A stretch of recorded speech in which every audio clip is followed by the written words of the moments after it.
կդառնի կրիստալային համով ջուր պատմական աղբյուրից։ Հիմա մեզ նաև մյուս լրատվամիջոցները կմիանան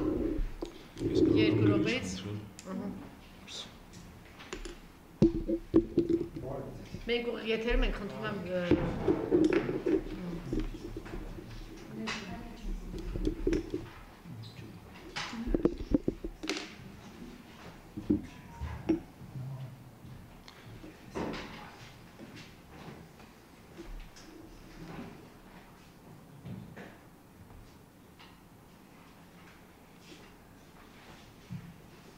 Շատ լավ, գործընկերներս ընթացքում կմիանան, նորից շնորհակալություն պարոն Աշոտյան, որ ընդունեցիք մեր հրավերը։ Ես, այսպես ասած, ինձ քիչ առաջ ասեցի, ես ինքս խախտում եմ ժուրնալիստիկայի լրատվության խոհարարության բոլոր կանոնները, ինձ թույլ եմ տալիս այնպիսի բաներ, որ չգիտեմ, դա այսպես ասեմ նոնսենս է, բայց մենք շարունակում ենք երկիրը կորցնել, ակնհայտ է երկիրը հայտնվել է թափ-թփուկ վիժվածքների ձեռքում, հենց այս պահին էլ ամեն երեկո, ամեն առավոտ սարսռազդու լուրեր են մեզ հասնում, հիմա թշնամու թիրախում հայտնվել է Սյունիքը, հոշոտում խոշտանգվում է Սյունիքը, գիտենք, որ շատ վանձեով արդեն մտնում են տներ, ճանապարհները փակում են, ճանապարհը փակ է, տականքը հայտարարությունների անում ասում է, դե այլ ճանապարհ կա, կարող եք այդպես գնալ, այս հերոս տղաների շարունակում է փակված պահել, զուգահեռաբար ասում է, դե այնտեղ ներդրում չի եղել, այսինքն վիժվածքը մտածում է, որ այնտեղ որտեղ ներդրում չի եղել, պետք է ամբողջ հայրենիքը հանձնեն։ Իր այսպես ասեմ դավաճանական կապիտուլյանտ վիժված գործունեությունը շարունակում է, երեք այնինչ որ տեղի ունեցավ ազգային, ես այսպես ասեմ, հետո ձեզ չեմ խանգարում պարոն Աշոտյան, ես վստահ եմ, որ դուք շատ ասելիք ունեք, երեք մենք այդ այլանդակության ականատեսը եղանք, ես քիչ առաջ էլ ասեցի, եթե մեկը մեկի դեմ է դուրս գալիս, կարելի է հասկանալ, անգամ եթե երկուսը մեկի դեմ, էլ ինչ-որ իմաստով կարելի է, բայց երեք շակալը իր շակալներին հրամաներ տվել, որ 7-8 հոգով հարձակվում են մի պատգամավոր վրա, այսպիսի մի այլանդակ, այլասեղված պատկերի առջև մենք կանգնեցինք։ Մենք ունենք, այսպես ասեմ, փակուղային իրավիճակ, չի բացառում հիմա դուք ինչ-որ այլ բան ճանապարհներ, ցույց տաք, բացի այդ 30-ականների ոճով եւ նաեւ այսպես ասեմ իրենց բառապաշարը 30-ականների ոճով այնտեղ իրար ինչ որ իմաստով կամ զիջում կամ չեն զիջում երկու այլանդակություններ կան Ալեն Սիմոնյան եւ Կոնջան Անով ինչ որ մեկն է առաջ եկել ես կարող եմ պնդել մեջբերումներ անելով թե այս այլանդակությունները ընդհանրապես ինչ են անում եւ ինչ դրսևորումներ բացի այդ չինական ոճով խումբերի մի հատ այսպես այլանդակ խումբ է ձևավորել հիմա ակնհայտ է դառնում այդ խումբը այսպես ասեմ ձևավորվել է ազգային ժողովում չի բացառում որ այլ տեղեր եւս Այնպես որ հոշոտվում ենք բոլորս, հոշոտվում է երկիրը, մենք կանգնել ենք այսպիսի փաստի առջև։ Խնդրեմ, պարոն Աշոտյան։ Շնորհակալ եմ, մինչ ասուլիսի մեկնարկը ջուրս փոխանցեք, շնորհակալ եմ։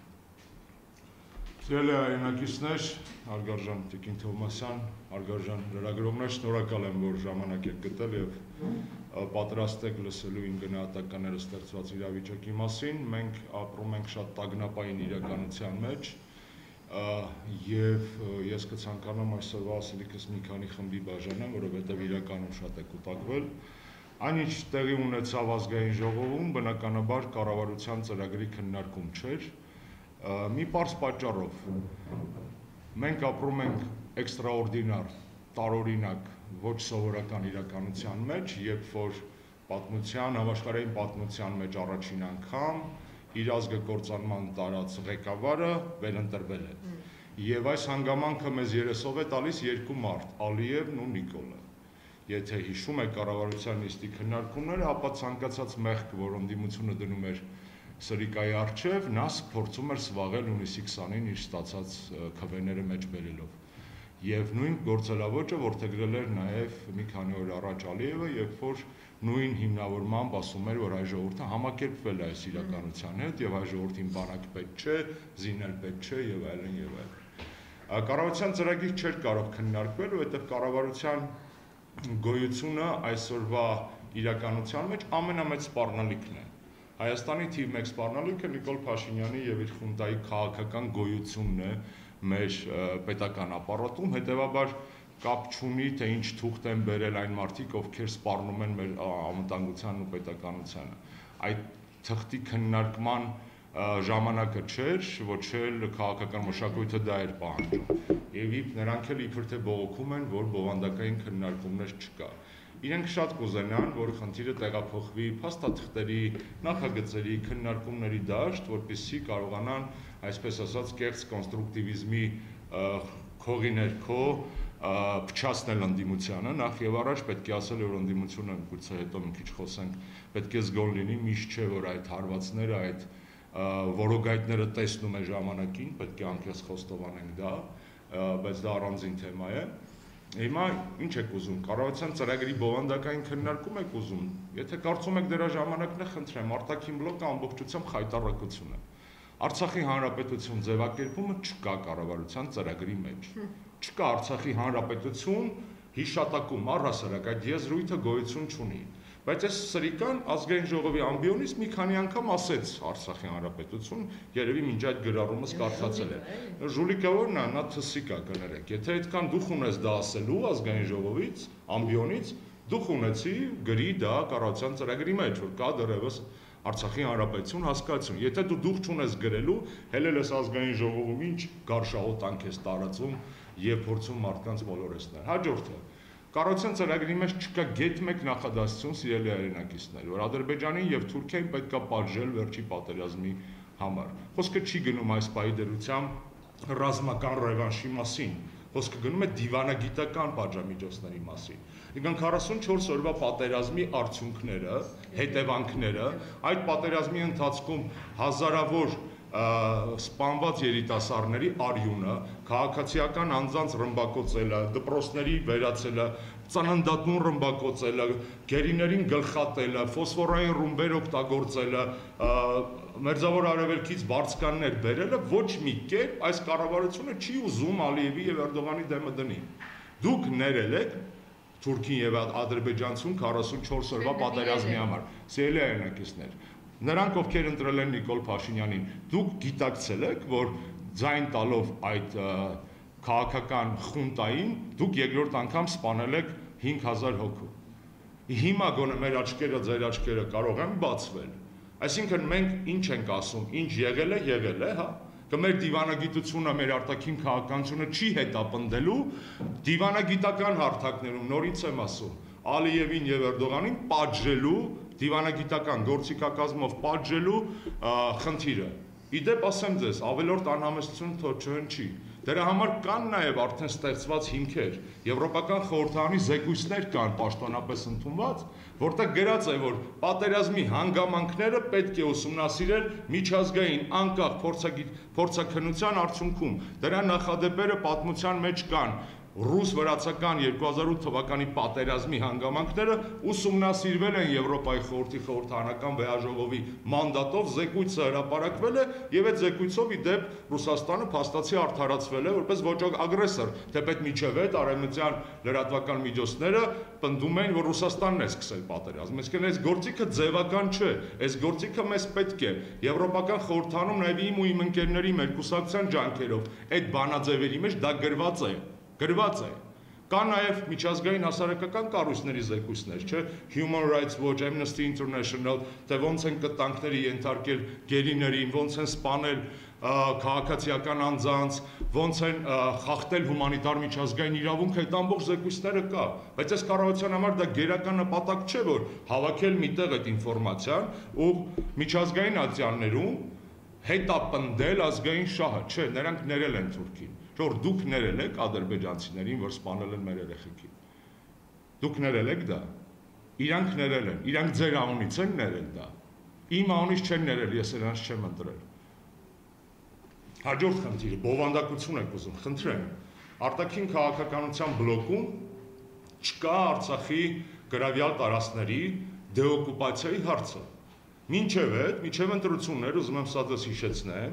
որ Նիկոլ Փաշինյանը իր արտաքին գործերի գերատեսչությունը, որ դեռևս չէր մեռել, խրխռում էր Արա Այվազյանի ժամանակ եւ այլն, ասում էր դեօկուպացիա։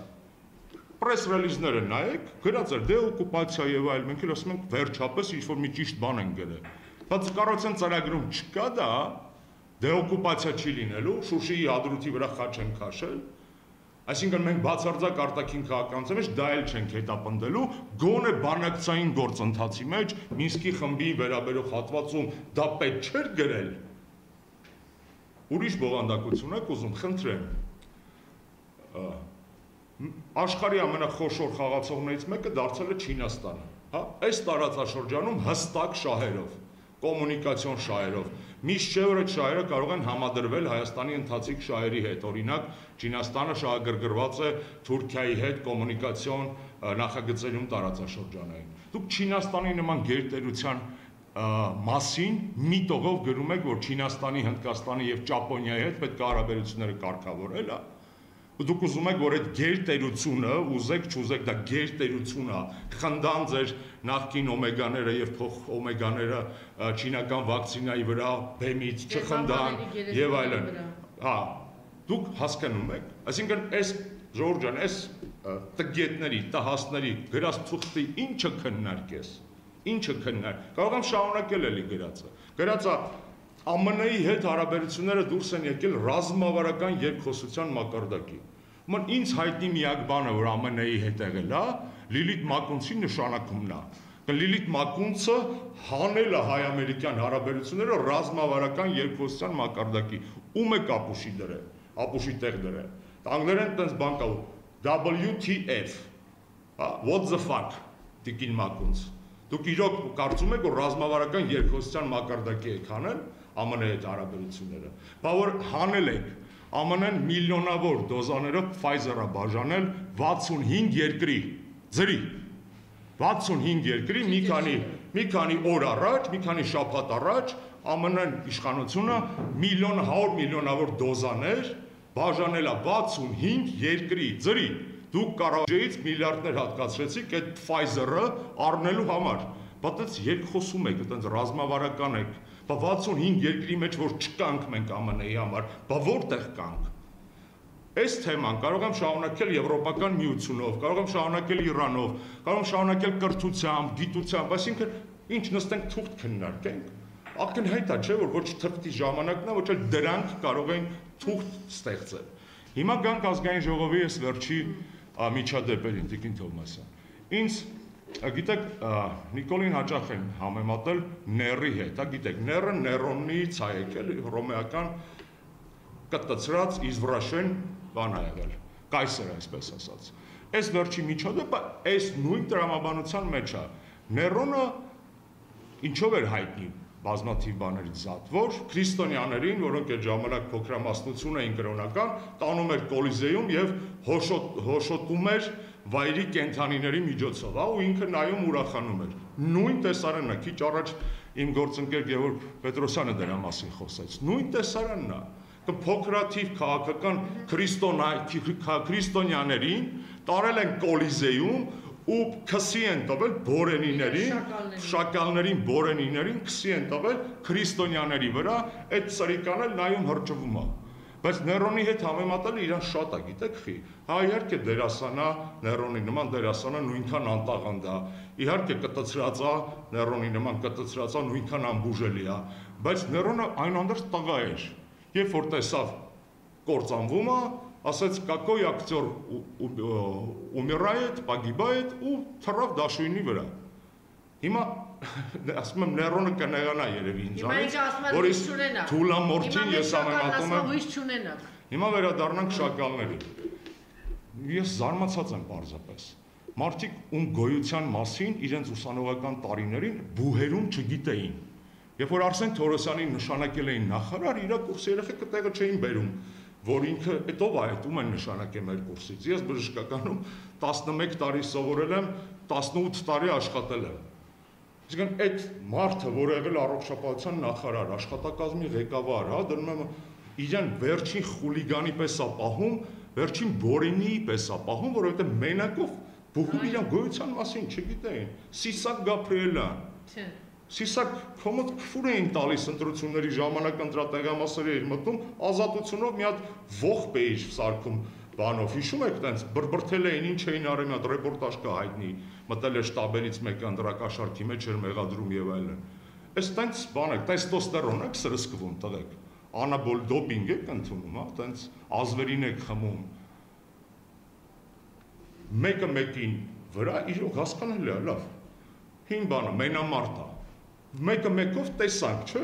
Վայ Հակոբյանը, որ իմ կուսակցությունից չի վաղուց, ես չի ադվակատն եմ։ Վայ Հակոբյանը կանչեց ռինգին Հրաչյա Հակոբյանին։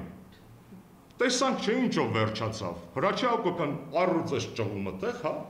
ինչա շատ որեք ու ձեր ները անդե ձեզ հրահանգել, հա։ Ու դուք տղա եք ձեզ համարում, դուք քաղաքական գործիչ չեք ու չեք դառնա։ Ու ձեզ թվում է խփելով շատով մեկի վրա տղա եք դառնալու։ Այդ կոմպլեքսներն այլևս չեն հաղթահարվելու։ Եթե մինչև 30 տարեկան տղա չեք դարձել, հիմա ուզում եք, չգիտեմ, ինչ տեղ բռնեք ծեծեք։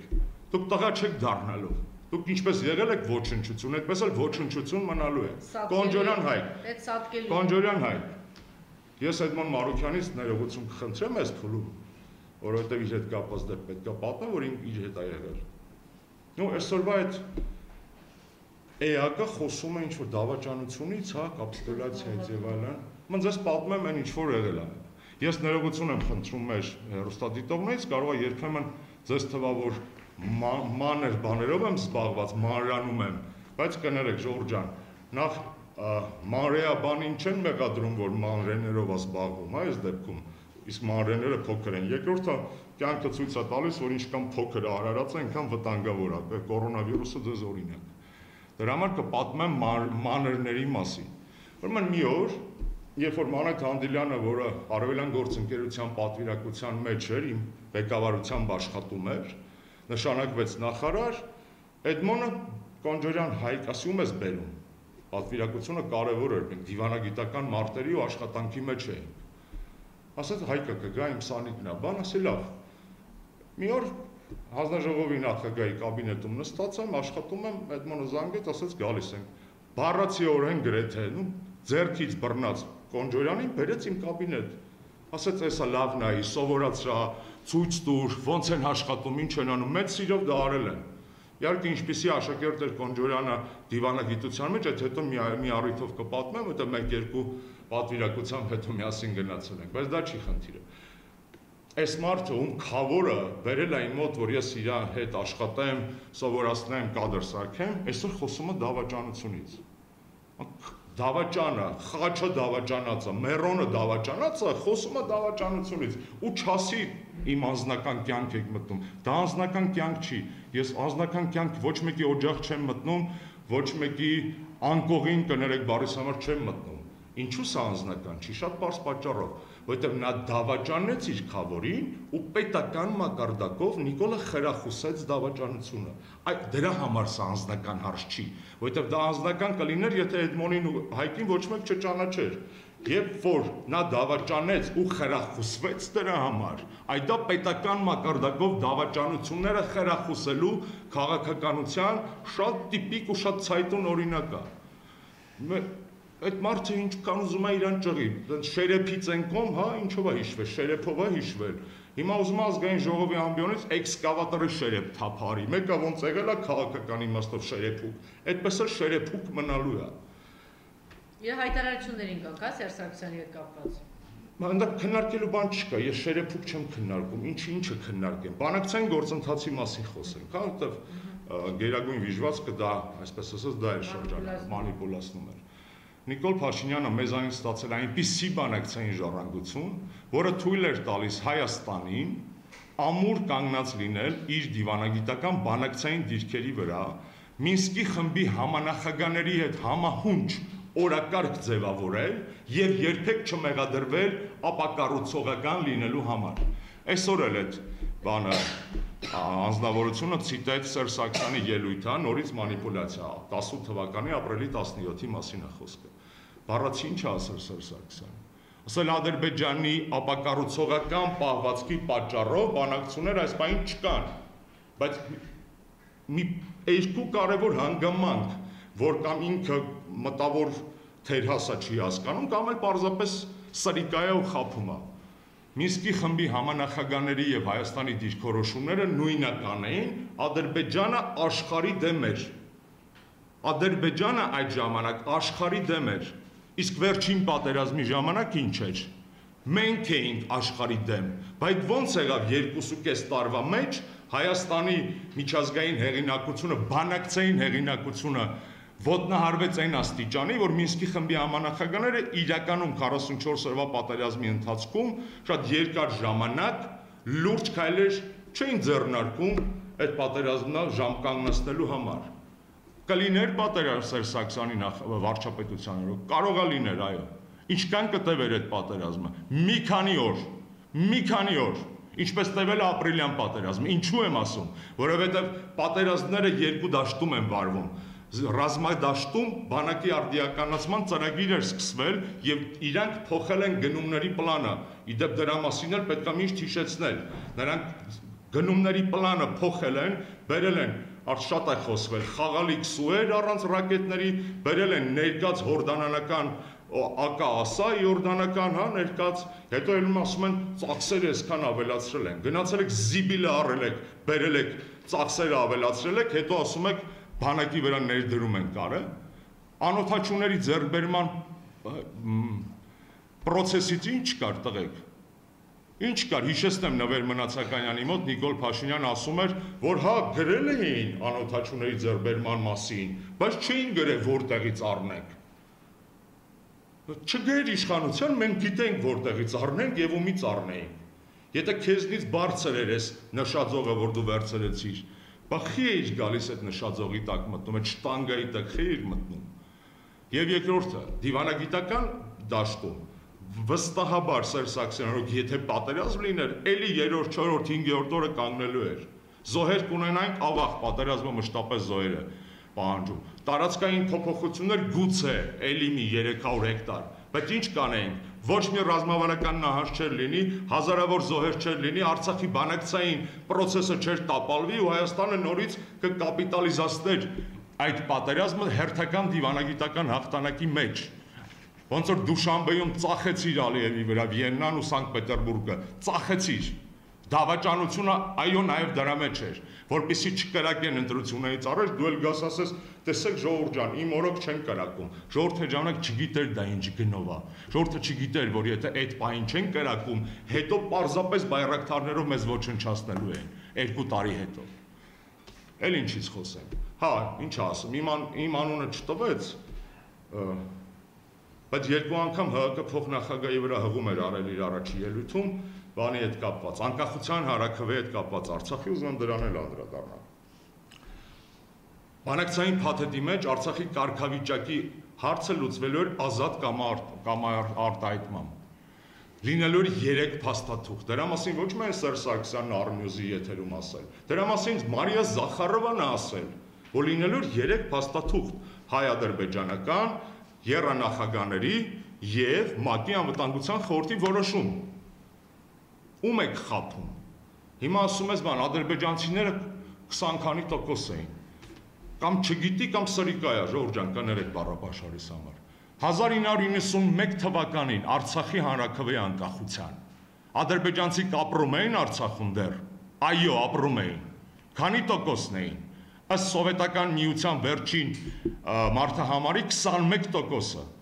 Այսինքն Արցախի առաջին հանրաքվեն անկախության եղել է ադրբեջանցիները այնտեղ դեռևս բնակություն էին հաստատել։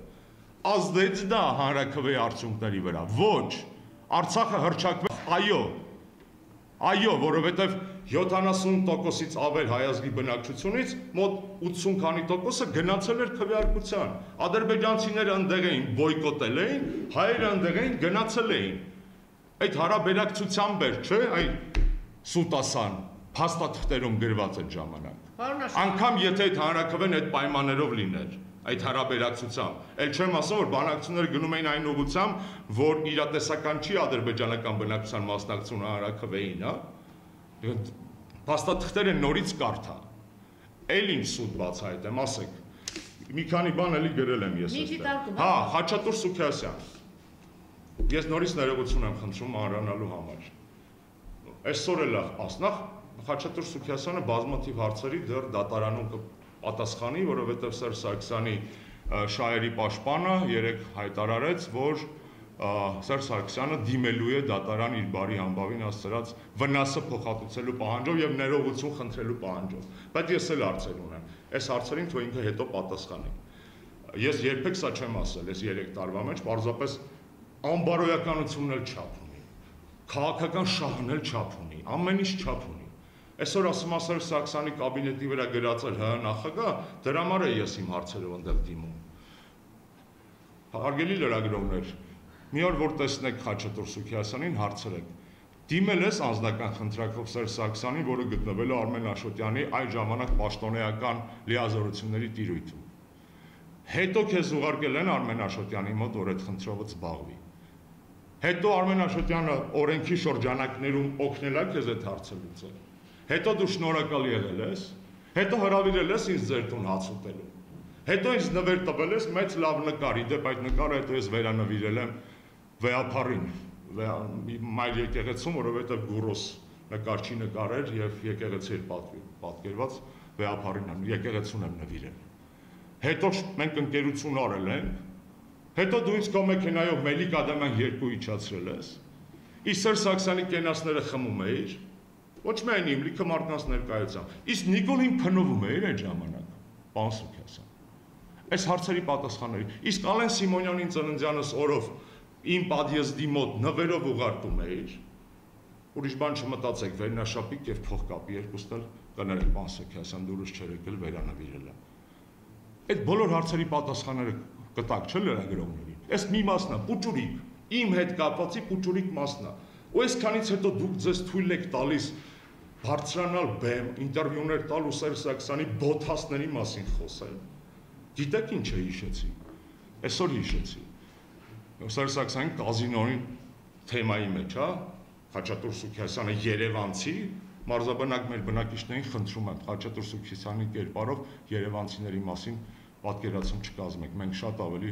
լավն ենք ու շատ ավելի շնորհակալ ու ոչ երախտամոռ սիրելի մարզաբնակ հայրենակիցներ։ Բոթասի պատմություններից հիշեցի, ուրեմն ֆրանսիական մի ֆիլմ կա, լրագրողական, 90-ականներին նկարված, լինքը գտել եմ, որտեղ ֆրանսիացի լրագրողների խումբը պատերազմ է նկարում, մեր տղաներին առաջնագծում, անթրաշ, սոված, հա, տենց կռվի մեջ, ու գալիս է Երևան, նկարում է Խաչատուր Սուքիասյանին պատկանող կազինոն։ Ու այդ ասում է, ու ֆրանսիացին ասում լրագրող, ասում է, շոկի մեջ ենք, ասում է, երկու իրականություն կա Հայաստանում 90-ականներին։ Կան այս տղերքը, Վազգեն Սարգսյանի գլխավորությամբ այդ տղերքը կան, ու կա այս բանը, պատվորնի կազինոն, որտեղ ուտում, խմում են, ուրախանում են եւ այլն։ Այս է 90-ականների իրականությունը։ Ես դեռ չեմ խորանում այն բանի մեջ, որ դուք այսօր Միքայել Մինասյանին եք ակնարկում։ Ինձ կասեք 90-ականներին ոնց եք հարստացել։ Ում հետ բարեկամական կապի շնորհիվ։ Ես ուսանող եմ եղել, մենք Երանի ենք տալիս 1000 դրամ ունենայինք եւ գայինք ձեր պիցածի Ռոմայում կամ Գյորլիխում գարեջուր խմելու։ Ինչ եք ասում, մենք դեռ չենք մեռել, իմ սերունդը դեռ չի մահացել։ Դուք ում եք խափում, ում եք քյոր մստում, այս երեխեքին, որոնց ապագայով իբր մտահոգված եք, 18-19 տարեկան մարդկանց ում չեն հիշում, ինչպիսին է եղել Հայաստանը։ Ոնց կարելի է։ Ոնց կարելի է ուրանալ հացը, ջուրը, կենացը, շփումը, շնորհակալությունը։ Ու սա է երևանցու կերպարը։ Վստահեցնում եմ ոչ։ Ամբիոնից, որ Բաղրամյանի սիկտիրը հիշացրեց։ Այդո ապակե տան մեջ բնակվողը երբեք դիմացինի հարևանի բոստանը քար չի նետում, գիտես խի, որովհետև Հայաստանը միակ երկիրն է, որտեղ ազգային ժողովի նախագահը ու վարչապետը ողջունված են միաժամանակ։ Հասկացար, ողջունված են, միակ երկիրն է, որտեղ եւ ԱԺ նախագահն է ողջունված Մալիբույում եւ վարչապետն է ողջունված Սյունիքում։ Որ արի այս թեման ձեր օգտիս չի, մի տարեք այդ դաշտ։ Մի տարեք այդ դաշտ, որովհետև այդ դաշտում այնքան բան կա դատախազության դեմի վիդեոներից, հազարավոր մարդկանց վանկարկումներից, որ շատերի մոտ հեռախոսազանգադրած վերջացած լիքը ուրիշ բաներ, մի մտի այդ դաշտ։ Զբաղվի արտաքին կապերով, եթե կարող ես իհարկե, այն բանը, որ քեզ տվել են զբաղվես։ Նիկոլ Փաշինյանի եւս վտանգավոր մանիպուլյացիայի մասին եմ ուզում ասեմ, անկլավների հետ կապված։ Ինչ ասում։ Ասում է, բա որ այդ անկլավների հարցը չկար, հյուսիս-հարավը խի Տիգրանաշենով չեք գցել։ Հիմա, չգիտեմ, տոայ սրիկա։ Հյուսիս-հարավը ոչ թե եղած ճանապարհի վերանորոգման ծրագիր էր, այլ նոր ճանապարհ բացելու։ Նոր ճանապարհ բացելու իմաստը որն էր, որ ավելի կարճ լինի եւ տնտեսական առումով բեռնափոխադրումների համար ավելի շահեկան լինի։ Բնական է, չէ՞, որ հյուսիս-հարավը չէր կարող անցնել այսօրվա ճանապարհով, չէր կարող անցնել Շուռնուխով, Որոտանով։ Եվ երկրորդը, բնական է, չէ՞ որ այդ հսկայական ներդրումները պետք է հնարավորինս պաշտպանված լինեին ադրբեջանական ագրեսիայից։ Դրա համար Տիգրանաշենով այդ բանով չի անցել երասխով, որովհետև դա ամենախոցելի տեղերից մեկն է եղել, որպեսզի այդ միջազգային մեգա պրոյեկտը, որ հյուսիսը հարավի հետ միավորելու է ադրբեջանական քմահաճույքի տակ չմնա, տարել են նախագծողները ավելի ապահով տեղ, ոչ թե նրա համար, որ Տիգրանաշենը հանձնելու էին, այլ նրա համար, որ երասխի դիրքերից հանկարծ ադրբեջանցիք ցանկացած պահին, ոնց որ այսօր են անում, ձեռը չդնեն զարկերակի վրա ու փագեն մեզ։ Հասկացա՞։ Հյուսիս-հարավի նախագիծը արվել է, որպեսզի տնտեսական առումով շահավետ լինի բեռնափոխադրումը եւ ոչ խոցելի անկլավների հարց բանակցային գործընթացում երբեք չի եղել։ Ես կարող եմ ասել 2008-ից վստահ եմ երկրորդ նախագահի քաղաքական թիմն էլ կասի, որ դրանից առաջ էլ չի եղել, որտեղ ես այդ փաստաթղթերին եմ ծանում։ Իսկ հիմա դուք եք Սյունիքից անկլավ սարքում։ Տիկին Թովմասյանը Սյունիքից սկսեց։ Սյունիքից անկլավ են սարքում։ Անկլավը մենակ աշխարհագրական, եթե անկլավներով вообще մարդ կա, որ ձեզ մոտ զբաղվել է, անկլավը մենակ աշխարհագրականը չի։ Կան անկլավների տեսակ, որ կոմունիկացիա եթե չի լինում, համարվում է անկլավ։ Հիմա դուք կոմունիկացիա չեք տվել։ Նոյեմբերի 9-ը եւ Արարատ Միրզոյան։ Լկտիության գագաթնակետն է, որ ազգային խայտառակության օրը այս մարդիկ ուզում են դարձնել Արարատ Միրզոյանի վրա մահափորձի օր։ Ասել եմ ավելի բաց տեքստով ասեմ։ Այդ ոնց է լինում, որ ձեր ամբողջ թայֆեն վախից լցրած տակները փախել էր բունկերներով, զոքանչների տներով, ես իմ քաղաքից դուրս էր գնացել ու միակ մարդը Արարատ Միրզոյանն էր, որի շարասյամբ լուրջ ախրանայով հանկարծ հայտնվեց այդ բազմամարդ հավաքի տեղը։ Այդ ոչ մեկը բոլորը խուսափեցիք այդ բազմամարդ հավաքից, իսկ Արարատ Միրզոյանին իր շարասյունով տարակ այդ զայրացած մարդկանց մոտ։ Խի տարակ Արարատ Միրզոյանին ֆուրը տալու։ Ինչ է ձեզ պետք, որ մի բան լինի դրա հետ, մահանա դուք էլ ֆրցնեք թեման ու հետո ասեք որպես առիթ։ Այսինքն պիտի կոտորածան էին, ես պարզ հարց եմ տալու։ Իրա զայրույթ չներ, հա՞, ժողովուրդի։ Այդ ուրիշ հարց է։ Մի հատ էլ ընդդիմությունն ասում։ Անժելա ջան, մի վարքյան, խնդրում եմ, թո միտքս ավարտեմ։ Արարատ Միրզոյանի շքախումբը ախրանիկներով, պարապած, լուրջ, փորձարու կագբեիշնիկ տղեկով խի հայտնվեց այդ ամբողի զայրացած մարդկանց ճանապարհի մեջ խի հայտնվեց։ Այդ ոնց է սաղին տարան բունկերներով պահկվածրեցին, այդ Արարատին բերեցին, որ տփեն։ Խի։ Հիմա ով էր շահագրգված Արարատ Միրզոյանի մահվան մեջ։ Մենք թե դուք, որ կազմակերպել է այդ ամեն ինչը։ Եվ երկրորդը, ինչ որ դուք ասեցիք, նոյեմբերի 9-ից հետո այդ որ լեզուները համապատասխան կծել էիք ու փախել էիք Սարատ, այդ խիտ տաղա չէիք խաղում, որ այդ ուր էիք, բա գայր նոութբուքը դու դուխիդ պաշտպան էիր, Նիկոլ, նոութբուքը դուխիդ ժամացույցդ, բա պաշտպան էիր, ուրիշ, էլի ունեմ բաներ գրած, այս քանի օրերի մեջ այնքան շատ բան է եղել։ Ես արդեն մեկ ամիս է դրամից։ Հա, կներեք, մեզ ղեկավարում է մի մարդ, ում բարի համբավը պաշտպանում է երկու հոգի, բարձր մակարդակով։ Էրդողանն ու Ալիևը։ Ոչ, Ալիևի կինը, որը խնդրել է Ալիևին չասել Նոլդու Փաշինյան մեղ կա, եւ Ալենը, որը ամեն անգամ, երբ որ կապիտուլյան բառը հնչում է, ծնգսնում է։ Հասել ենք այն օրին, որ Նիկոլի Թասիբը ճակերտավոր, պաշտպանում է Մեհրիբանն ու Ալենը։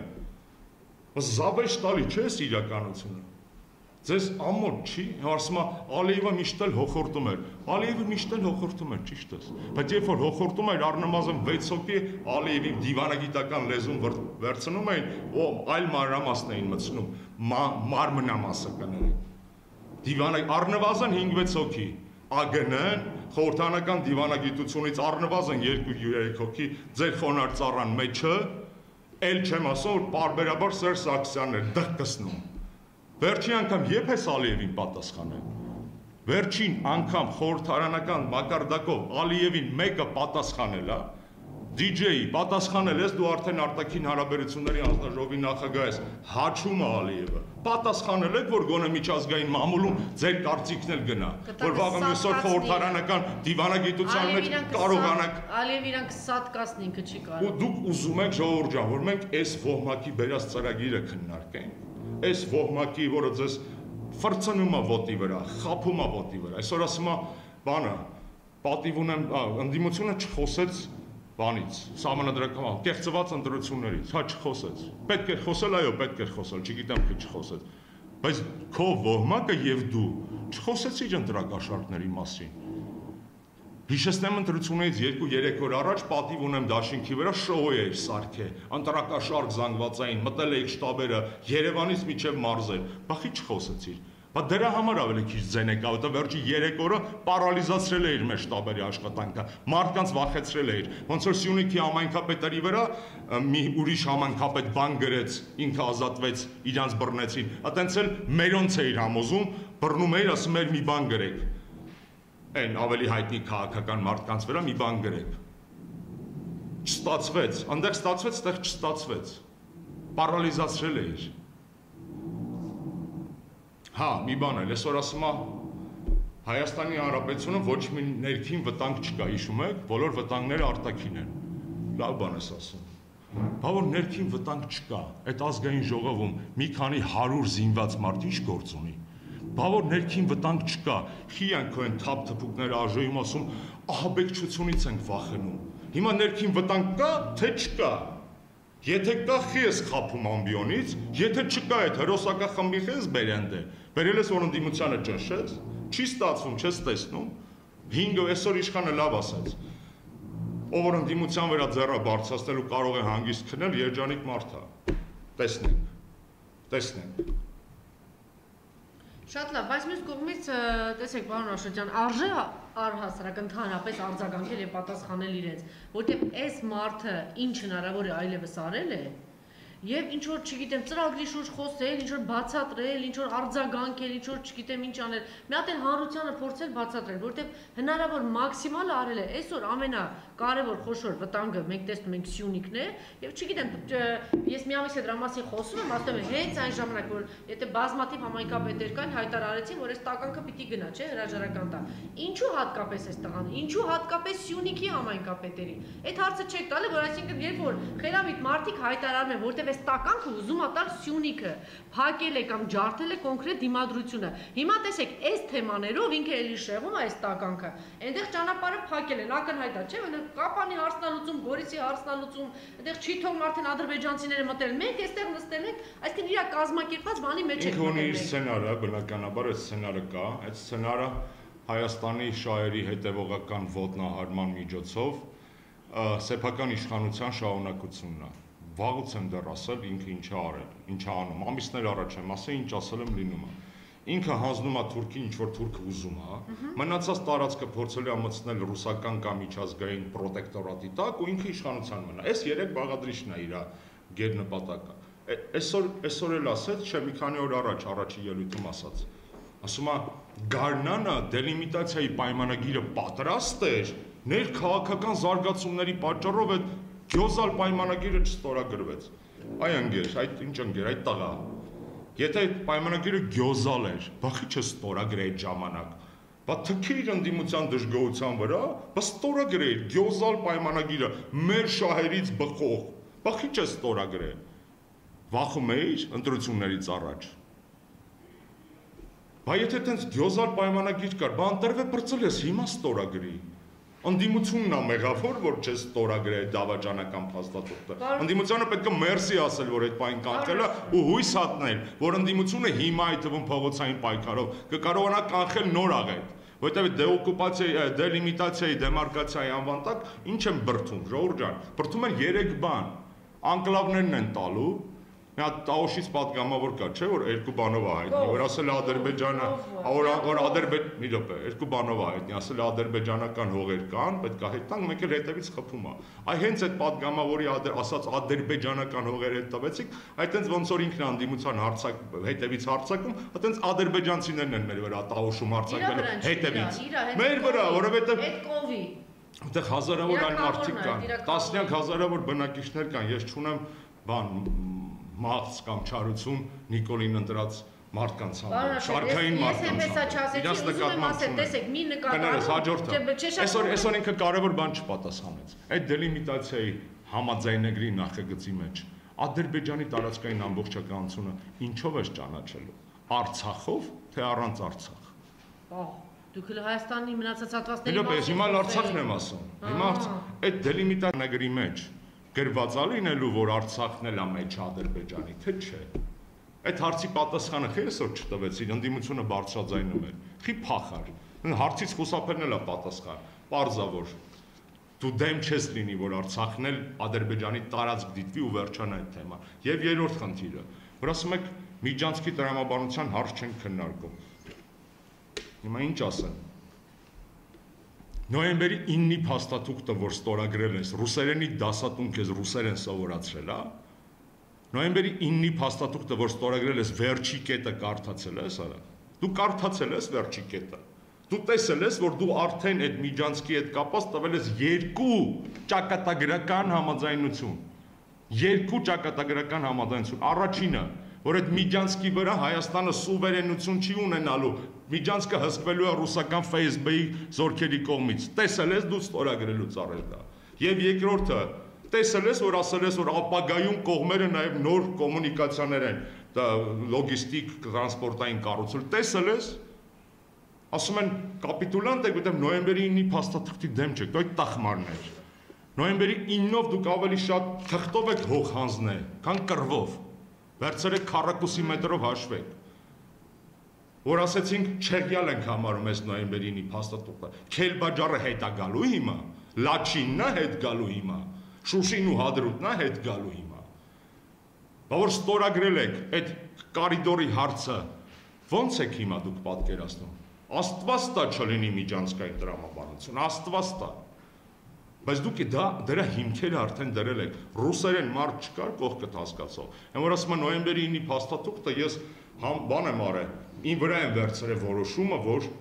ստորագրեն, որ ոչ մեկին հարվածի տակ չէ, դու էփել ես բորշը, դու էլ կերել ես։ Բայց եթե նոյեմբերի 9-ին քո վրա ես վերցրել, հոկտեմբերի 19-ի Պուտինի առաջարկության համար խես անվտանգության խորհրդի նիստ կան, չէ, սաղով քննարկե, բա վերցնեիր քո վրա այդ պատասխանատվությունը, տեղում Վլադիմիր Վլադիմիրչին ասի, я согласна, то есть согласен, в моем случае согласен, в твоем согласна։ Բա խի չես արել, բա խի իր արտախորհրդանական ուժերի հետ երկու անգամ կոնսուլտացիա անում, եթե դու տենց մի անձնյա որոշում ես կայացնում, ում ես ֆրցնում։ Լավ ժողովուրդը հոգնել է, դեպրեսիայի մեջ է, այս ազգային ժողովի վարկաբեկման գործընթացն էլ շատ դիպուկ իրանք տարան, հա, պրովոկացիաներով բան եւ այլն, որ հիմա մարդիկ մի մաս ասում են, դե սաղ էլ նույնը, չէ ժողովուրդ ջան, սաղ էլ նույնը չէ։ Դեռ կռվի մեջ մեկը ճիշտ անում, մյուսը սխալ։ Ու եթե դուք ձեզ նեղություն չեք տալիս, հասկանալու ով է ճիշտ ով է սխալ։ Վաղը մյուսը Թուրքի իշխանությանը կարող եք ասել, դե լուբո իշխանությունն էլ նույնն է, էլի։ Ինչ տարբերություն, ես իմ հարկը պետք է իմացեմ, ես իպոթեկա պետք է իմացեմ եւ այլն։ Չէ, արի չվիրավորենք այդ մարդկանց, շատ են վիրավորել, այն ամենաթեժ ժամանակ ես էլ եմ բարբերաբար գրել, ժեղ բան եւ այլն։ Արի մի քիչ ավելի սառը նայենք։ Մենք չունենք տարբերակ 400,000 հոգով առնվազն արտագաղթելու ու ինչ-որ մի կղզու վրա կիլիկյա երկու ստեղծելու։ Մենք չունենք այդ տարբերակը, բայց մենք չունենք նաև տարբերակ այս իրականության մեջ ապրելու։ Մենք չունենք, մենք երկու տարբերակներ չունենք։ Ոչ իրականությունից փախնելու տարբերակ ունենք ժողովուրդ ջան, ոչ էլ այս իրականության հետ համակերպելու։ Իրականությունը փոխելն է մեր այս Պարոն ես ասեցի, ինչու համար էի դա ասում։ Հիմա տեսեք, դուք ունեք մի падգամավոր շատ ողջունելի Աննա Մկրտչյան, ինքը մի բառով ամենայն դեպս այսպես լավ է թե վատ ինքը օրակարգ է թելադրում, այսինքն կապիտուլանտը բանը ցնորության է հասցնում էլի այդ տականքներին։ Ինչու համար ես Սյունիքի թեման ասեցի։ Երբ որ այս թեմաների մեջ խճճվում մտնում է ընդդիմությունը, արդյոք այս գլխավոր թեմայից չի շեղվում եւ պետք է առանցքում միայն այս թեման ունենա, որտեղ այս տականքը տալիս է Սյունիքը։ Տեսեք, Այլ թեմաների մասին խոսելն դե ծեծու ջարդասարքում, այդ իրա ուռոտ չիշ բռնողեն իս ուռոտը չգիտեմ ինչ ասում։ Դες այդ ազգային օրակարգը ընդդիմությունը բերել ազգային ժողով, մենք ընդդիմությանը մեղադրել։ Այլ հարց, այլ քննարկում չպիտի լինի, Համարյա այլ քննարկումը չի եղել, բայց այս տղաներին փակելա ես մի բանով եմ մենակ ուզում ու հետն էլ հաճում է, այդ տականքը երկու կարևոր բան ասեց պարոն Աշոտյան, ասեց դե եթե ներդրում չի եղել հողը պետք է տանք, ճանապարհն էլ ասման հենց այսինքն ինչ պետք է շնորհակալ եմ որ իշխացրեցիք։ տալիս եմ ես երկիրը։ Ուրեմն հերթական լկտիությունը, չէ, անբարոյականությունը։ Երկու բան, երկու դրվագով հիշացրեցիք։ Առաջինը սա ներդրում չեփեք վերջին անգամ եղել։ Միլիոնավոր, տասնյակ միլիոնավոր, 100 միլիոնավոր դոլարների ներդրում ա եղել այնտեղ տնտեսության մեջ։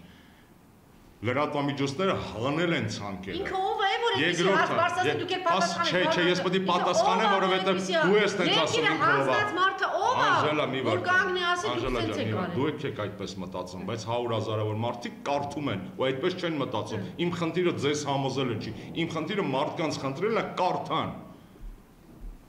100 միլիոնավոր դոլարների ներդրում ա եղել տնտեսության մեջ։ Պաշտպանության մեջ հսկայական ներդրում ա եղել, Ալիևն է զարմացած, ասում է, սրանք այս հողերը չէին անձնելու, տեսեք ինչքան փող են ծախսել։ Մի քանի պաշտպանական գիծ կառուցելու համար եւ երրորդը, անգամ եթե ոչ մի բան չի ծախսվել։ Դիցուկ Նիկոլը ճիշտ է։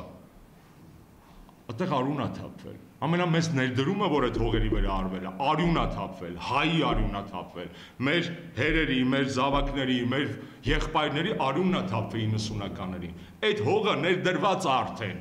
Անկամ եթե վրան ֆունտ ստերլինգ ծախսած չներ, թեպետ դա սուտ է 100 միլիոններով ծախսվել է։ Դրա վրա արյուն է ներդրվել, դա քո համար հեչ։ Վազգեն Սարգսյանին եք կպնում, դուք չեք ամաչում։ Վազգեն Սարգսյանը հետևողական վերջին հերոսին են ոչնչացնում։ Դուք չեք հասկանում, որ սա հետևողական մնացել է մի հերոսին են ոչնչացնում։ Քաղաքական գործիչ չէ։ Վազգեն Սարգսյանը ազգային գործիչ է եղել։ Ու դուք Վազգեն Սարգսյանն եք այսօր ոչնչացնում իբր թե ում շուրթերով։ Դուք Վազգենի դեմը կարաք խոսայիք իր կենթանության օրոք։ Ձեզ թվում է հիմա կարող եք խոսել Վազգենի մասին, Վազգենի հետևից։ Դուք դա կարող եք անել։ Դուք Սերժ Սարգսյանի բոթաս ու Վազգեն Սարգսյանի թրաշի մի մազը չարժեք։ Ձեր ներդրված ավանդով էս պետության մեջ։ Մյուս բանը, որ հիշացրեցիք։ Ինչ էիք ասում։ Ներդրումները եւ ասում ուրիշ ճամփով գնացեք։ Չէ, ուրիշ ճամփով խոսեցինք, մոռացա։ Լավ կհիշեմ երևի մեկ այլ առիթ։ Բոլոր դեպքերում որևէ մեկը բացատրություն տալ կապիտուլյան տականք ցեղասպանության երկիր տարած մարդկանց ինչ որ բան բացատրել, որ սա այսպես է, նա ընդհանրապես խոսելու բան չունեն։ Ինչ էր ասում, սպասելի բան։ Հա, ես ընդդիմության մասով կարող եմ մի երկու բան ասել, այսպես ասենք, հա։ Կարող եմ շատ բան ասել, բայց ես սխալ եմ համարում, երբ որ ընդդիմությունը ընդդիմության մասին խոսում է հրապարակային դաշտում։ Ես դա սխալ եմ համարում։ Երկու բան։ Պետք է շատ ուշադիր ու զգոն լինել չընկնելու կապիտուլյանտի թակարդների մեջ։ Կապիտուլյանտը թակարդներ է դնում ազգային ժողովում, 1-2 անգամ ընդդիմությունը հայ-հայ ընկնում էր, անգամ կարելի ասել 1-2 անգամ ընկավ է թակարդի մեջ։ Երկրորդը, այս խորհրդանական ընդդիմությունը ծնունդ է հայրենիքի փրկության շարժման, այսպես ասենք, փողոցային պայքարի 17+-ի, ոնց ուզում եք անունը դրեք։ Պետք է անպայման արտախորհրդանական ձևաչափը վերականգնել։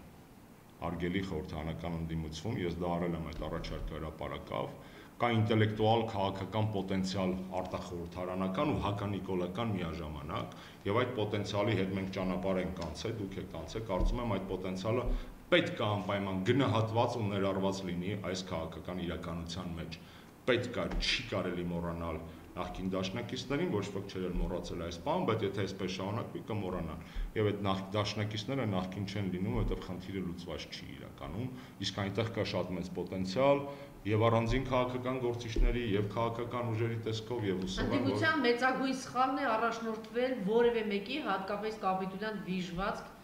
ցեղասպանի օրակարգով։ Այս պահին Գորիսկապան ճանապարհը փակա, սադրանքներ կան Մարտակերտում, թուրք զինվորը մտել է հայկական տուն։ Հենց այս պահին, այս տղաներն էլ փակված են, ինքն էլ հաչում է, երեք, չէ, ասում է ուրիշ ճանապարհով գնացեք եւ ասում է թե մշակած չի, եթե ներդրում չկա, պետք է այդ հողերը տանք։ խորհրդանական ընդդիմության կարևոր առաքելությունն է երևի, ամենամեծ առաքելությունը թելադրել օրակարգ։ Թելադրել օրակարգ եւ այդ օրակարգը բերել նաեւ փողոց։ Սա ամենամեծ առաքելությունն է։ Աստված տա երկրում ֆորս մաժորներ չլինեն, բայց ինչպես տեսնում եք, ֆորս մաժորները արդեն հասել են մեր տները, այսպես ասած։ Խունվեյբեններից ասացիք, վախենում եմ այդ բառը արտասանեմ, կարող է ենթագիտակցությունս աշխատի, ուրիշ բառ ստացվի արանքում։ Դուք տեսաք, այսօր մամուլը գրել էր, որ Հեղափոխության պահապաններ կոչվող հերոսակախմբի անդամներին ընդունել են աշխատանքի ԱԱԾ 10-րդ վարչություն։ Գիտեք, որն է 10-րդ վարչությունը։ Այդ պետական պաշտպանության ծառայությունն է։ Այսինքն այդ հերոսակախմբին հագցնելու են ֆորմա եւ քսի տան ընդդիմության վրա։ Հարգելի լրագրողներ, այդ զինվորական հագուստով ԱԺ-ում գնացող եկող տղերքի դեմքերը խնդրում եմ մեծ նկարեք։ Նրանք հարձակվել են մեր հայելի ակումբի վրա, այո, իմացեք, հիմա դա արդեն պաշտոնական, ԱԱԾ-ի կողմից են իրանք հարձակվելու, պետության կողմից են հարձակվելու։ Այսինքն երկիրը հոշոտվում է։ Ես պատրաստ եմ շատ կարճ 1-2 հարցի պատասխանել, հա, իհարկե։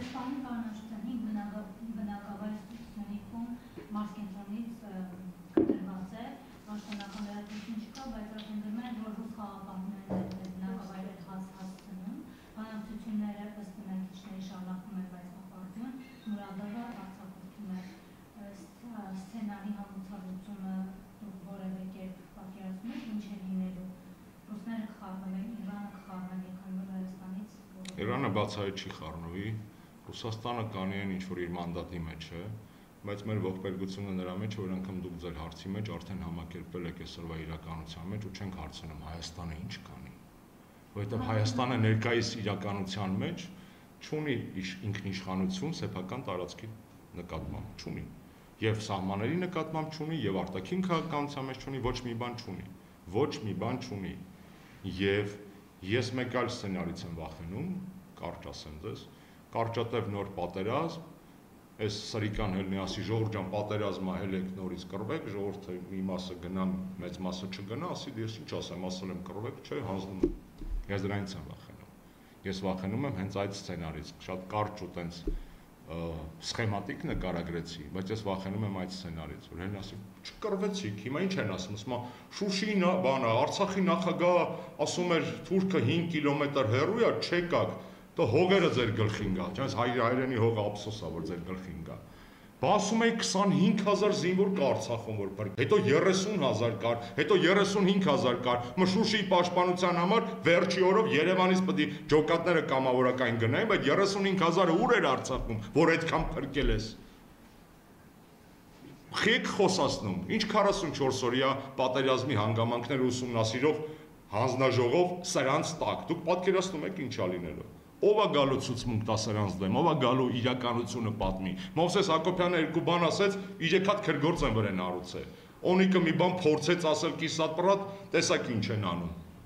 Ով որ սրանց դեմ փորձել է բացահայտել ինչ որ իրականություն, Նայիրի Հոխիկյանը մի բան ասեց, մի բան բացահայտեց, հարձակվեցին վրան։ Դուք իրոք կարծում եք, որ սրանց օրոք հնարավոր է այդ հանգամանքները ուսումնասիրել, վերադառնալով ձեր հարցին։ Ես ամենաշատը վախենում եմ այդ սցենարից։ Պայմանավորված, սարքած նոր կարճատև պատերազմ, որի նպատակը լինելու այսպես։ Ես ինչ անեմ, ասեցի կռվեք, չկռվեցիք, դե խաղաղության դարաշրջանը լավ էսել տանք այդքանի ֆոնի վրա էսել տան։ Սյունինք այսօր անկլավացել է, մենք խոսում ենք այն մյուս անկլավներից, ադրբեջանական այսպես կոչված, որ չկան, այդ հարցը լուծված է։ Այդ հարցը լուծված է եղել։ Արցվաշենը գնաց ռազմական ճանապարհով լուծվեց, Արցվաշենը գնաց իրանց, այս 3 հատ եկան մեզ, տարածքով գրեթե նույնն է։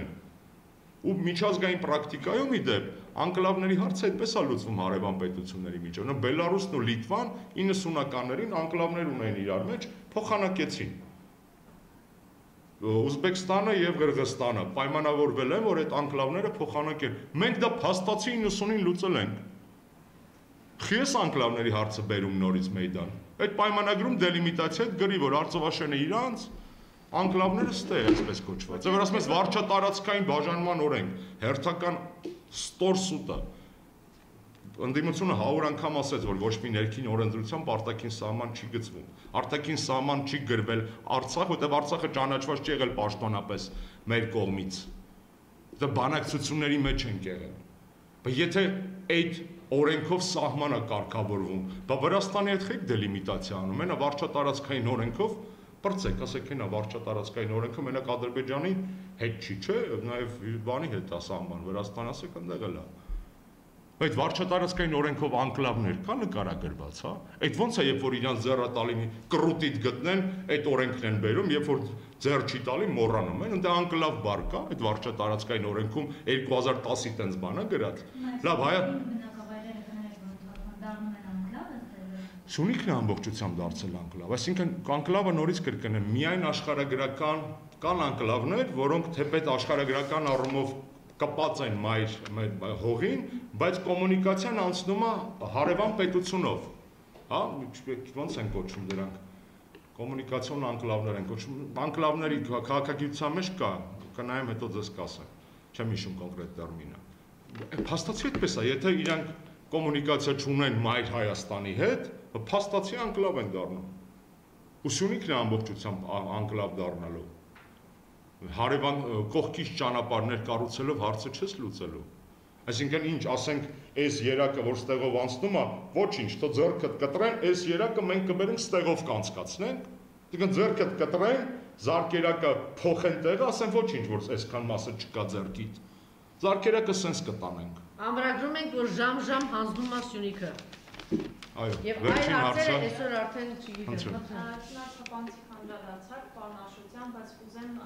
անդրադառնալ Նիկոլ Փաշինյանի կառավարության ժողովում հնչեցրած հետևյալ հայտարարությանը, որ մենք տարածքներ նվաճելու, պատերազմ սկսելու մտադրություն չունենք, դա ինչ է նշանակում, որ մենք պետք է համակերպենք մեր հայրենիքի 70% կորուստի հետ եւ նաեւ բանակի մասին, նախ խոսելով Սովխոզնավար հատվածում տեղի ունեցող իրադարձություններին նշեց, որ եթե բանակը չխառնվեր քաղաքականությանը, ապա այսպիսի իրավիճակ չէ։ Հերթական անբարոյական հայտարարությունն է։ Նա ի նկատի մի բան ինքը ուզում է պատասխանատվությունից փախնել եւ կապում է իրար հետ Օնիկենց հայտարարությունը, ես իմ երբ էր հունվար-փետրվարին մայիսյան իրադարձությունների հետ։ Կարող է լինեն մարդիկ, որոնք տեսնեն կապը հիմա իմ խոսակցության եւ ես իմ Ինդոնեզիայում հրաբուխի ժայթքման հետ, այդպես մարդիկ էլ կարող է լինեն, այդպիսի մարդ է երևի ինքը փնտրում, որ այդ կեղծիքը կերցնի։ Ինչ կապ ունի մեկը մյուսի հետ։ Սովխոզնավար հատվածում իրադարձությունները իր ապիկարության,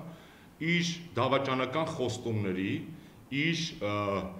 բանակը քանդելու, պատերազմից հետո բանակով չզբաղվելու հետևանք են։ Եթե այդքան մարդիկ ասում են, չէ, այդ հարյուրավորներով մարդ ես բերում ազգային ժողովում նստացնում, այդ մարդկանց տանեիր այդ հատվածը պաշտպանելու։ Ադրբեջանցին չի եկել, չէ, հայ զինվորի բանով վրայով անցել։ Ադրբեջանցին եկել է այնքան ժամանակ, մինչև զինվորը տեսել, բայց զինվորը ուր էր, խի տեղում չէր։ Բա հիմա չի զինվորին փակել, չէ, զինվորներին է, չէ։ Ինչ վերաբերում է, ինչ հարցերից։ Տեսեք, շատ ուղիղ խոսենք, Հայաստանը այսօր ունակա պատերազմի, նոր պատերազմի, վերականգնողական պատերազմի, ոչ այսօր ունակ չի։ Այսօր ունակ չի, սրանց ղեկավարության օրոք մենք մի պատերազմ, դավադիր պատերազմ փուռը գնացինք սաղաս։ Ինչ ենք ուզում, սրանց օրոք նորից պատերազմի գնան, որ խելագար չենք։ Համակերպենք Արցախի։ Չէ, այդ երկրորդը, մենք համակերպվել ենք հետ պատերազմյան իրողությունների հետ, ոչ։ Ալիևը խիա շտապում է, որպեսզի հասկանում է, չէ, Նիկոլի քաղաքական կյանքն էլ է կարճատել։ Ինքը ուզում է կապիտալիզացնի իր հաղթանակ ամեն ինչում, փաստաթղթերի մեջ։ Ինքը փաստաթղթեր է պնդում, չէ։ Իրանք այնպես են անում, որ հետո ինչ իշխանություն էլ կա Հայաստանում, ոչ մի բան չկարողանա փոխել։ Կան Հայաստանը հայ ժողովուրդը պետք է համակերպի այս կորուստների հետ, իհարկե ոչ։ Ունակ ենք մենք այսօր նոր պատերազմի հիմար, իհարկե ոչ։ Ինչ է պետք, որպեսզի մենք կարողանանք մի օր պատրաստ լինել բռնցքամարտի, ուժեղանալ։ Ինչ է պետք դրա համար, ճանապարհել քաղաքական իմաստով, վերջ դնել Նիկոլ Փաշինյանի գոյությանը քաղաքական իմաստով։ Այս շատ պարզ բանաձև է։ Այդ խաղաղությունը, որ Դրոր ջան ձեզ խափում են, մոլորեցնում են, ով չի ուզում խաղաղություն, բոլորս էլ ուզում ենք։ Ես այնպիսի տեսարաններ եմ տեսել պատերազմի ժամանակ, որ ես երևի մի 10%-ն է տեսել։ Հաստա, որ ինքը պատերազմ բերել է եւ պատերազմը շարունակում է։ Այդ մարդը ինքնին պատերազմ է։ Իր ներկայությունը եւ մնալը պատերազմը։ Դա պիտի ասենք։ Մահա կորուստա ցավա հայրենազրկումը։ Վերջին հարցը դա։ Պարոն Աշոտյան,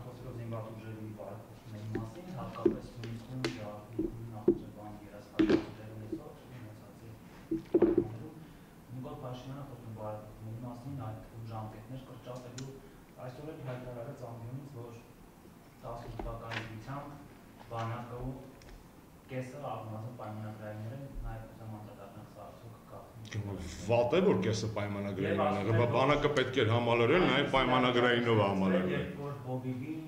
տապսուրավինատը ճանակին տալիս, ասում ենք 14 օր պետք է լինես պայմանագրային։ Ես շատ կարճ ասեմ, ես բանակային հարցերի մասնագետը չեմ, ես սովոր չեմ խոսել այն հարցերից, որոնց մասնագետը չեմ։ Խոսել են ազգային ժողովում Տիգրան Աբրահամյան, Սեյրան Օհանյան, շատ մանրամասն քննադատել են այդ իրենց մտադրությունները։ Ինչ վերաբերում է բանակին, այդ ոնց եղավ, որ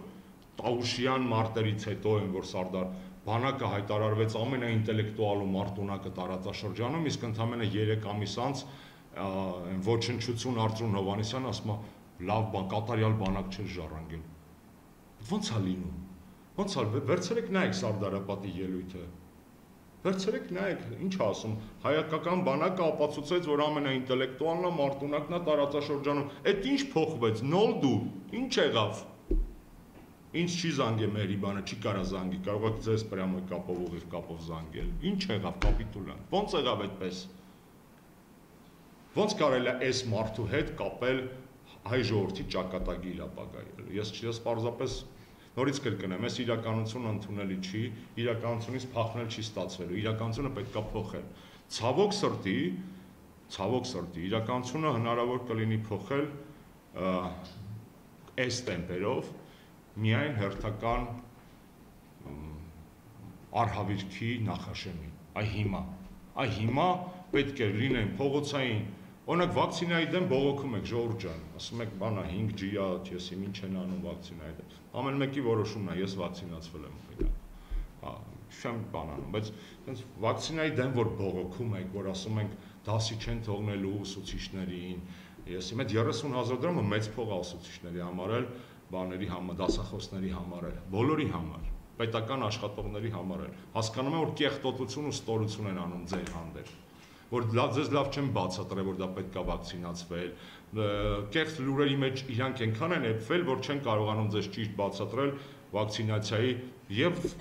մարտահրավերները եւ օգուտները եւ այլն։ Հիմա ձեզ դրել են ձեր գրպանից կախվածության մեջ, էլի։ Բայց ոնց է այդ հարցով բողոքում ենք, պատրաստում ենք, ես ինչքան գիտեմ, նաև զանգվածային ակցիաներ են լինելու, ինչ որ կրթության ոլորտի աշխատողների տենց բաներ եմ լսել։ Ուրեմն այդ հարցով վակցինայի հարցով կանենք, Արցախի Սյունիքի հարցով չենք կանի, հա, այդպես է, էլի տենց 100 դրամների համար դուրս կգանք փողոց, իսկ Արցախի կորստի համար դուրս չենք գա, սեփական գարաժի համար արյուն կթափենք հարևանի հետ, որ 10 սանտիմետր մեր ցանկապատային կողմ դրվի, իսկ 10,000 քառակուսի կիլոմետրը հեչ, միթե մենք ենք այն ժողովուրդը, որ իրավունք ունի այսքանից հետո Նարեկացու անուն տա, Տիգրան Մեծի անուն տա, չգիտեմ, այս մարդը ինչ էր ասում, ասում հելնում եք ռազմայինասիրական ճառեր ենք ասում, այդ այն մարդն է ասում, որ ամենառաբիզ բանաստեղծությունն է գրել հայրենասիրական ոճով, այն խորովածի հոտը հիշում եք, ես Հայաստանը մի երկիր է, Հայաստանը մի երկիր է, որը լացում է ու ողբում է Նիկոլ Փաշինյանի ձեռը։ ասեց ոնց չեք ամաչում իմ ներկայությամբ։ Շնորհակալ եմ ժողովուրդ ջան, շնորհակալ եմ։ Բանաստեղծություններն եք կարդում։ Շնորհակալ եմ Տիկին Թովմասյան։ Merci.